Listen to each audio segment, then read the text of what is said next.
Hi friends, welcome to home making mantra. This is Shanti. Welcome to daily vlogs. రోజులు ఎంత త్వరగా గడిచిపోతున్నాయో కదా. అప్పుడే ఆగస్ట్ వెళ్ళిపోయి సెప్టెంబర్ కూడా వచ్చేసింది. మొన్న మధ్య డిసెంబర్లో నేను కొడైకెనాల్ వెళ్ళినప్పుడు అక్కడ బాగా ఎంజాయ్ చేశాము. ఆ మెమరీస్ ఇంకా చెరిష్ చేస్తూనే ఉన్నా. కానీ సమ్మర్ అయిపోయింది, మళ్ళీ ఇప్పుడు వర్షాకాలం కూడా వచ్చేసింది. ఏదైనా ఒక విషయం జరగటానికి ఎదురు చూస్తున్నప్పుడు మాత్రము టైం అస్సలు గడవదు. ఇంకా ఎన్ని రోజులు, అబ్బా వెయిటింగ్ టైం చాలా ఉంది అని అనిపిస్తుంది. ఎదురు చూడటానికి ఏమీ లేనప్పుడు మాత్రము అసలు ఒక్కొక్కసారి రోజు గడవకపోయినా కొన్నిసార్లు మాత్రం ఇంట్లో పనులు చేసుకోవడానికి లైక్ ఏదో ఒకటి సార్ట్ అవుట్ చేస్తూ ఉంటాము. పిల్లల్ని స్కూల్కి పంపించడం, హస్బెండ్ని ఆఫీస్కి పంపించడము, మనం ఇంట్లో పని చేసుకోవటం, క్లీనింగ్ అని చెప్పి ఫ్రెండ్స్ని మీట్ అవటం, ఫోన్లు, ఇట్లా ఏదో ఒక పని పెట్టుకుంటానే ఉంటాం. ఏది లేకపోతే shopping, social media as usual. So మన లైఫ్ చాలా చాలా బిజీ అయిపోతుంది అనమాట రోజు రోజుకి. అసలు నిజంగా 24 hours సరిపోవట్లేదు అని అనిపిస్తుంది. మీరేమంటారు దీని గురించి?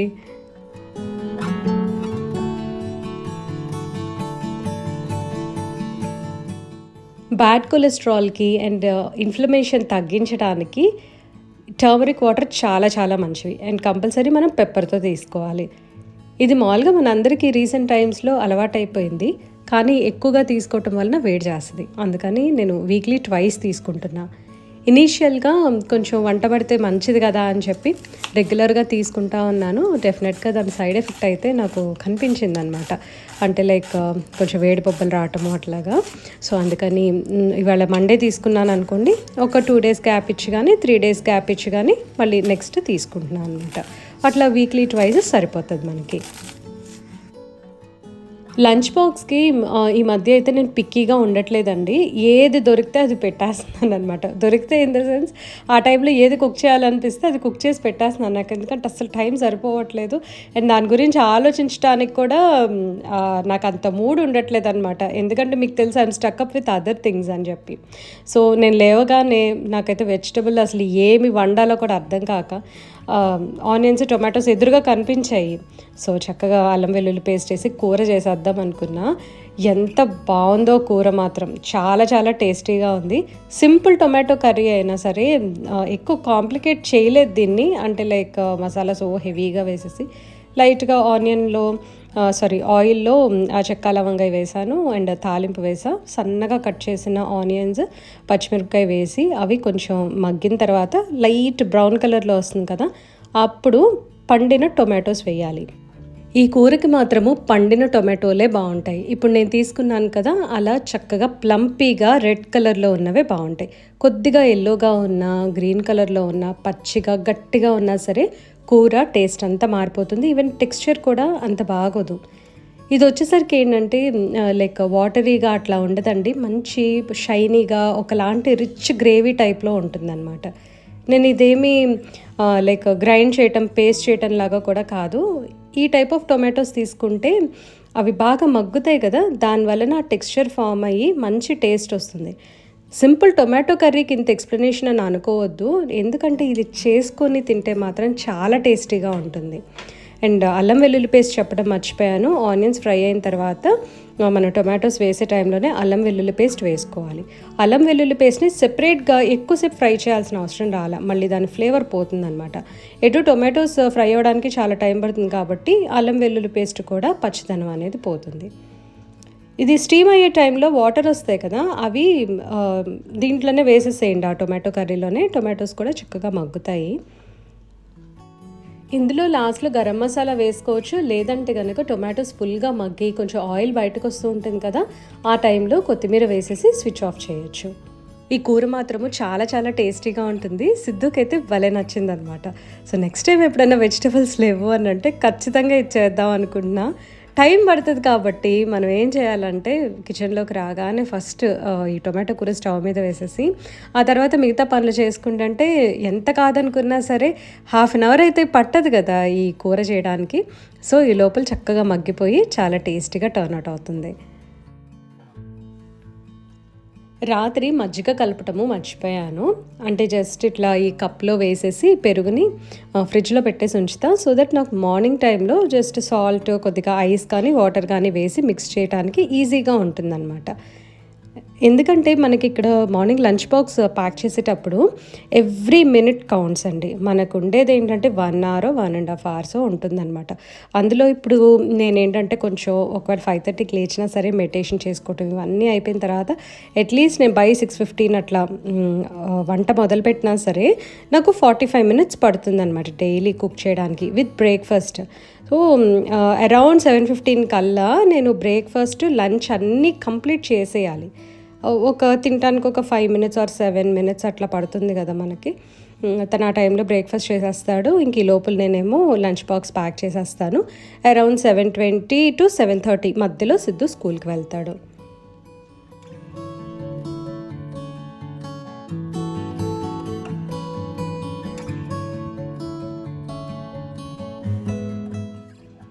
మార్నింగ్ కాఫీ తాగిన తర్వాత ఇంట్లో ఏవో కొన్ని ర్యాండమ్ పనులుంటాయి కదా! అక్కడక్కడ చేయాల్సినవి క్లీనింగ్ అట్లా అవన్నీ చేసేసుకొని కొంచెం గ్యాప్ తీసుకున్న తర్వాత అప్పుడు వాకింగ్ చేస్తున్నాను. బయట పార్క్‌కి వెళ్ళట్లేదు కాబట్టి ఇంట్లోనే ట్రెడ్‌మిల్ చేసేస్తున్నా. అండ్ ఇవాళ డైలీ వ్లాగ్స్ అని ఎందుకు అన్నానంటే ఒకసారి చూసారు కదా! డైలీ వ్లాగ్స్ పోస్ట్ చేయమని చెప్పి మన వాళ్ళు చాలామంది ఓట్ చేశారు. యాక్చువల్లీ ఓట్ చేసిన వాళ్ళు లైక్ నా డైలీ వ్యూవర్స్‌లో కొంతమందే అయినా సరే బట్ స్టిల్ ఈ ఓటింగ్‌ని దృష్టిలో పెట్టుకొని ఎక్కువ మంది అడుగుతున్నారు కాబట్టి ఐ థాట్ ఓకే మళ్ళీ కంటిన్యూ చేద్దాము అని. బట్ చిన్న బ్రేక్స్ వస్తే మాత్రము ప్లీజ్ ఎక్స్క్యూజ్ మీ అండి. ఎందుకంటే లైక్ మీకు అందరికీ తెలుసు కదా కొంచెం కొన్ని రోజులైతే ఖచ్చితంగా బిజీగా ఉంటుంది. కొంచెం మళ్ళీ లైక్ నాకు టైం దొరుకుతుంది అప్పుడు అయితే రెగ్యులర్గా వ్లాగ్స్ చేయడానికి ట్రై చేస్తా. ఇక్కడ కనిపిస్తున్న వైట్ మ్యాట్స్ ఫ్రిడ్జ్ కోసమని తెప్పించాను. ఇవి నేను జెప్టోలో ఆర్డర్ చేసుకున్నా.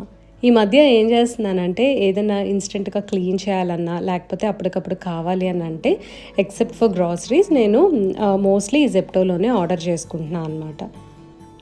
ఫ్రిడ్జ్లో షెల్వింగ్ యూనిట్స్ ఎట్లా అయితే ఆ ఫాగీగా ఉంటాయో ఈ మ్యాట్స్ కూడా అంతే ఉన్నాయి. సో లైట్ని అయితే బ్లాక్ చేయటం లేదు. అందుకే అనుకుంటే సెపరేట్గా వీటిని లైక్ ఫ్రిడ్జ్ మ్యాట్స్ అని అన్నారు. అదే ఏదైనా కలర్ ఉంటే డెఫినెట్గా లైట్ని బ్లాక్ చేస్తుంది. కింద ఏమున్నాయి అనేది మనకు అంత తెలీదు. యాక్చువల్లీ కొంతమంది అంటారు ఈ మ్యాట్స్ వేయొద్దు, వేస్తే ఆ కూలింగ్ ఈవెన్గా స్ప్రెడ్ అవ్వదు అని చెప్పి అంటారనమాట. ఐ డోంట్ నో ఇది ఎంతవరకు టెక్నికల్గా కరెక్ట్ అనేది. బట్ స్టిల్ ఈ మ్యాట్స్ వచ్చేసరికి మరీ అంత థిక్గా ఏమి ఉండవు. గ్లాస్ వచ్చేసరికి బాగా టఫ్ అండ్ గ్లాస్ కొంచెం థిక్గానే ఉంటుంది. ఇది వచ్చేసరికి లైక్ బాగా పల్చగా ఉంటుంది కాబట్టి మ్యాట్ అనేది అంత అయితే బ్లాక్ చేయదు అని అనుకుంటున్నా. బట్ దీని గురించి మీకు ఎవరికైనా తెలిస్తే మాత్రం డెఫినెట్గా కామెంట్ సెక్షన్లో చెప్పండి. మన వ్యూవర్స్కి కూడా చాలా హెల్ప్ఫుల్గా ఉంటుంది. ఈ మ్యాట్స్ వేసిన తర్వాత ఫ్రిడ్జ్ అంతా సర్దేస్తే మా హస్బెండ్ అంటున్నారు అనమాట, రోజు ఫ్రిడ్జ్ ఇలా ఉంచొచ్చు కదా ఖాళీగా అని. ఫ్రిడ్జ్ ఖాళీగా ఉంటే ఇంక అసలు ఏం పెట్టుకుంటాం లోపల అని చెప్పి నాకు అనిపించింది. అండ్ మన వ్యూవర్ ఒకరు నైట్ మీరు డిన్నర్కి ఏమి తీసుకుంటారు, ఎప్పుడు కూడా మార్నింగ్ రొటీనే చూపిస్తారు కదా అని అడుగుతున్నారు. మేము నైట్ యూజువల్గా ఏంటంటే దోశలు, ఇడ్లీలు లేకపోతే రైస్ ఏది ఉంటే అది తినేస్తామండి. పర్టిక్యులర్గా ఇది ఉండాలి అని చెప్పి అయితే ఉండదన్నమాట మాకు. బిఫోర్ దట్ నేను మీకు ఒక వండర్ఫుల్ పర్సన్ గురించి చెప్పాలండి. ఈవిడ పేరు సదృశ్య గారు. ఈవిడ ఒక బుక్ రాశారనమాట. ఆ బుక్ని ప్రమోట్ చేసుకోవడానికి మామూలుగా ఇట్లా ఇంటర్వ్యూస్ అవి ఇస్తూ ఉంటారు కదా. సో తన గురించి చెప్తా ఉన్నారనమాట. నేను అసలు ఆ బుక్ ఎందుకు రాశాను, నా జర్నీ ఎట్లా ఉంది, దేని గురించి అని అంతా చెప్పారు. ఆవిడ ఇంటర్వ్యూ విన్న తర్వాత నేను నిజంగా చాలా చాలా ఇంప్రెస్ అయ్యానండి. ఎంత బాగా నచ్చిందంటే ఆవిడ ఇంటర్వ్యూ. నేను ఎప్పుడు కూడా ఇలా గత జన్మలని లేకపోతే నేను ఇప్పుడే టైం ట్రావెల్ చేశాను అంటే లైక్ ఎన్ని జన్మలు ఉంటే అన్నీ చూసొచ్చాను ఇలాంటివి ఏంటంటే వినటానికి బాగుంటాయని అనిపిస్తుంది. బట్ ఒక్కసారి ఈవిడ చెప్పిన తర్వాత అది నిజంగానే జరిగింది, ఈవిడ ఎక్స్పీరియన్స్ చేశారు అని చెప్పి నాకు అనిపించింది అనమాట. ఎందుకో ఒకలాంటి గట్ ఫీలింగ్ ఉంటుంది కదా మనకి కొంతమందిని చూసినప్పుడు, వీళ్ళు నిజమే చెప్తున్నారు అని. సో తను ఒక బుక్ రాశారు కదా, ఆ బుక్ నేను తెప్పించుకున్నాను.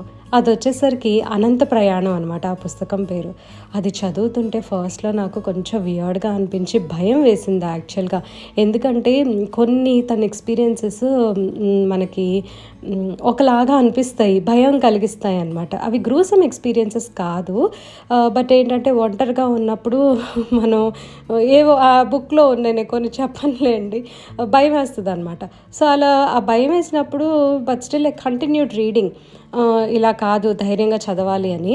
తన ఎక్స్‌పీరియన్సెస్ ఒక్కొక్కటి ఎంత బావున్నాయోనండి.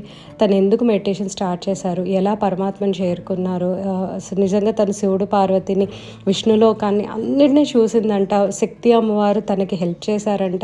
తన గత జన్మల గురించి తెలుసుకున్నారంట. అసలు ఎన్ని ఎక్స్‌పీరియన్సెస్ షేర్ చేశారో ఆవిడ గురించి ఎంత చెప్పినా, ఎంత చదివినా తక్కువే అనిపించింది. యూజువల్‌గా నేనేంటంటే ఈ బుక్స్ చదివేటప్పుడు ఒక 2 పేజీలు, 3 పేజీలు చదివేసి గ్యాప్ తీసుకొని మళ్ళీ చదువుతూ ఉంటాను. సో, అలాంటిది ఒకరోజు అనమాట, అంటే సాటర్డే నైట్ కూర్చొని ఆల్మోస్ట్ లైక్ నేను నైట్ 1:30 వరకు చదువుతానే ఉన్నాను. నిద్రొచ్చి నిద్రపోయానే కానీ బుక్ మాత్రం ఎక్సలెంట్‌గా ఉంది. మన ఏ టైంలో ఏది జరగాలో అదే జరుగుతుందని అంటారు కదా! ఈ ఇంటర్వ్యూ 1 ఇయర్ బ్యాక్‌ది. బట్ ఐ డోంట్ నో నా వీడియో నా లైక్ నా హోమ్ పేజ్‌లో ఎందుకు పాప్ అయిందనేది నాకు తెలియలేదు. ఆ వీడియో చూసిన తర్వాత మాత్రం నిజంగా నేను ఆస్ట్రక్ అయ్యాననమాట. చాలా చాలా బాగుంది. ఎవరికన్నా ఇంట్రెస్ట్ ఉంటే మీరు ఆ బుక్ పర్చేస్ చేయొచ్చు. And this is all related to ధ్యానం, గత జన్మలు అండ్ రీచింగ్ పరమాత్మ, దీని గురించి ఆవిడ చెప్పారనమాట. ఆవిడ ఇంటర్వ్యూ చూడండి, మీకు ఒక ఐడియా వస్తుంది ఆ బుక్స్లో ఏముంది అనేది. బుక్ లింక్ని నేను డిస్క్రిప్షన్లో షేర్ చేస్తాను. తనవి ఒక 3 వీడియోస్ ఉన్నాయండి. అవి వింటా నేను ఇంట్లో పని చేసుకుంటూ అట్లా అసలు టైమే తెలియలేదనమాట. అంత ఎక్సలెంట్గా ఉన్నాయి ఆవిడ వివరించేవన్నీ కూడా. సిద్ధుకి బాటిల్ ఒకటి తీసుకున్నాను. ఇది హాట్ అండ్ కోల్డ్ బాటిల్ అనమాట, బోరోసిల్ వాళ్ళది. నాకు ఇది బాగా నచ్చింది. అంటే లైక్ ఫంక్షనల్గా ఉంది. ఈవెన్ తాగేటప్పుడు కూడా పిల్లలకి ఇట్లా పడిపోవన్నమాట కింద వాటర్. సో అట్లా 2 ప్రొవిజన్స్ ఉన్నాయి. ఒకటేమో ఫుల్ క్యాప్ ఓపెన్ చేసి వాటర్ ఫిల్ చేసేది, అండ్ ఇంకొకటి జస్ట్ తాగడానికి కానీ పైన ఇంకొక క్యాప్ ఉంటుంది. ఇది వచ్చేసరికి stainless steel hot and cold అనమాట. సో ఎవరికన్నా హెల్ప్ఫుల్గా ఉంటుందని చెప్పి షేర్ చేశాను. లింక్ని డిస్క్రిప్షన్లో ప్రొవైడ్ చేస్తాను. ఇది యాక్చువల్లీ సెకండ్ బాటిల్ అనమాట. బాగుందని చెప్పి నేను మీకు కూడా షేర్ చేస్తున్నాను. అండ్ డిన్నర్ విషయానికి వస్తే మేము ఏం తీసుకుంటారు అని చెప్పి అడిగారు కదా. మార్నింగ్ లంచ్కి ఏది ఉంటే ఆ కూరలే ఈవినింగ్ తీసుకుంటామండి. ఒకవేళ కూరలు ఏమీ లేవనుకో, ఏవో ఒకటి పొళ్ళు ఉంటాయి కదా, సో అది అండ్ పెరుగన్నం అయినా సరే తినేస్తాము. పెరుగన్నము వింటర్ వచ్చేసరికి అంత ప్రిఫర్ చేయము. బట్ వేరే రైనీ సీజన్ కానీ సమ్మర్ ఇంకా అప్పుడేం పట్టించుకోము. శుక్రవారం తెల్లవారుజామున 5 నిద్రలేచాను. 16 శుక్రవారాలు కామాక్షి విలకు పూజ చేసుకుందాము ఎర్లీగా అని చెప్పి ముందుగానే నిద్రలేచా. ఇల్లు క్లీన్ చేసుకున్నాను. అంటే పూజ దగ్గర, గుమ్మం దగ్గర తుడిచేసి కొంచెం ముగ్గది పెట్టుకున్నా. ఆ తర్వాత ఫ్రెష్ అయిపోయి పూజ చేసేసుకున్నాను. ఎర్లీగా చేసుకోవాలి అని అనిపించింది. ఎందుకంటే పొద్దున్నే చేసుకున్న ప్రశాంతత ఎంటైర్లీ డిఫరెంట్గా ఉంటుందండి. మార్నింగ్ సౌండ్స్ ఏమీ ఉండవు. అండ్ ఇంట్లో వాళ్ళు లేవకముందే చేసుకోవటం అంటే చాలా హాయిగా అనిపిస్తుంది ఎందుకో నాకైతే మాత్రం. ఎందుకంటే సౌండ్ ఉండదు, వాళ్ళు అది అడుగుతారు ఇది అడుగుతారు, ఏమీ ఉండదు అనమాట. కామ్గా మన పూజ మనం చేసేసుకోవచ్చు. నా పూజ అయ్యేసరికి మాత్రము 6:45 అట్లా అయిపోయింది. ఇంక అక్కడి నుంచి ఫుల్ రష్లో ఉన్నాను. ఈ 16 శుక్రవారాల పూజలో నాది 6వ వారం కంప్లీట్ అయింది. ఇంకా 10 వీక్స్. నాతో పాటే మన వాళ్ళు కూడా చాలామంది చేస్తూ ఉన్నారు. లంచ్ బాక్స్ ప్రిపేర్ చేయడానికి మన దగ్గర ఎక్కువ టైం లేదు అని అన్నప్పుడు ఈ గ్రేటెడ్ బీట్రూట్ ఫ్రై చాలా ఈజీగా, ఫాస్ట్గా, సింపుల్గా చేసేసుకోవచ్చు. బీట్రూట్ గ్రేట్ చేసుకోవటం ఒక్కటే పనండి. అండ్ ఎటు నాకు కోకోనట్ ఫ్రీజర్లో ఉంటుందన్నమాట రెడీగా. సో ఒక హ్యాండ్ఫుల్ ఆఫ్ కోకోనట్ పీసెస్ తీసుకొని అవి కూడా చక్కగా మిక్సీ వేసేసి ఇందులో కలిపేస్తాను. కోకోనట్, జీలకర్ర అండ్ గ్రీన్ చిల్లీస్ ఈ 3 మిక్సీ పట్టేసి డ్రై గ్రైండింగ్ లాగా చేసుకొని ఈ బీట్రూట్ ఫ్రైలో వేసుకుంటే చాలా బాగుంటుంది.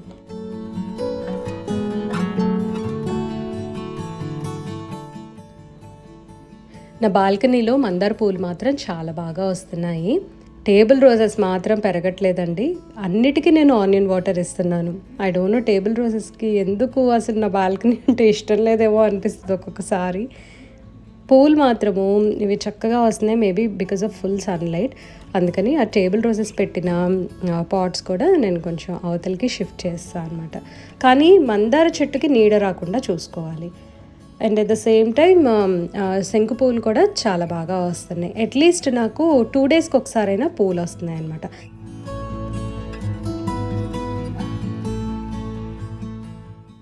ఈ సాయిల్‌లోనే ఏదో ప్రాబ్లమ్ ఉన్నట్టుంది. టేబుల్ రోజ్ మాత్రము అంత గ్రోత్ అయితే అసలు బాలేదు.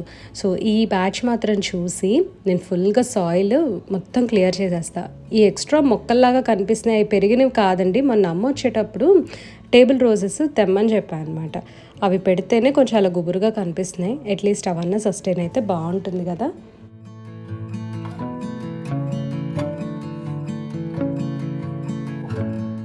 వీకెండ్ వస్తే మా హస్బెండ్ మాత్రము అవి చూడటానికి వెళ్దాం, ఇవి చూడటానికి వెళ్దాం అని చెప్పి తీసుకెళ్ళిపోతున్నారండి. మొన్నటి వరకు కూడా తనకి హోమ్ డెకోర్ కానీ, అసలు ఇంటీరియర్స్ కానీ ఏవి కొద్దిగా కూడా ఇంట్రెస్ట్ ఉండేది కాదు. ఇప్పుడైతే లైక్ ఒక ప్లేస్కి వెళ్ళాం మేము, ఈసీఆర్ రోడ్ అంటారు. అక్కడ హౌసెస్ చాలా బాగుంటాయి, పెద్ద పెద్ద మ్యాన్షన్స్ ఉంటాయి, చిన్నవి కూడా రీసెంట్గా కన్స్ట్రక్ట్ చేస్తున్నారనమాట.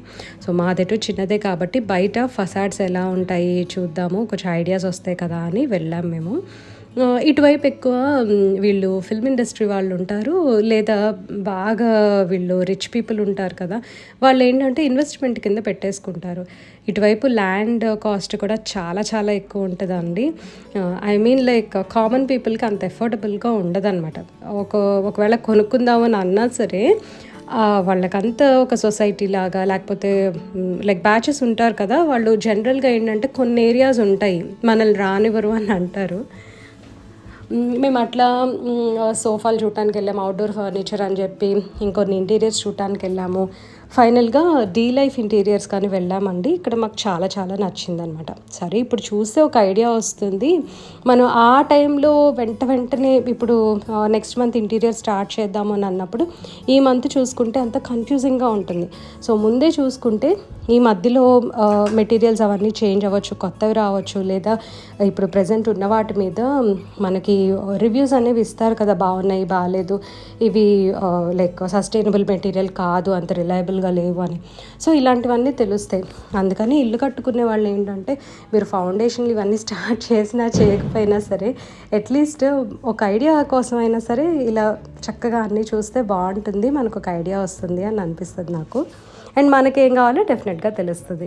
ఈ D life interiors I think ECR road మీద ఉందండి. నాకు ఓఎంఆర్ ఈసీఆర్ కంప్లీట్గా కన్ఫ్యూజింగ్గా ఉంటుంది, ఎందుకంటే అటే తిరుగుతాము, మళ్ళీ ఎక్కడికో వెళ్ళిపోయినట్టు అనిపిస్తుంది. సో దీంతో వీడియో ఎండ్ చేస్తున్నాను. ఈ వీడియో మీకు నచ్చినట్లయితే తప్పకుండా లైక్ చేయండి, కమెంట్ చేయండి, ఛానల్కి సబ్స్క్రైబ్ చేసుకోండి. Thank you for watching. Thank you for your time.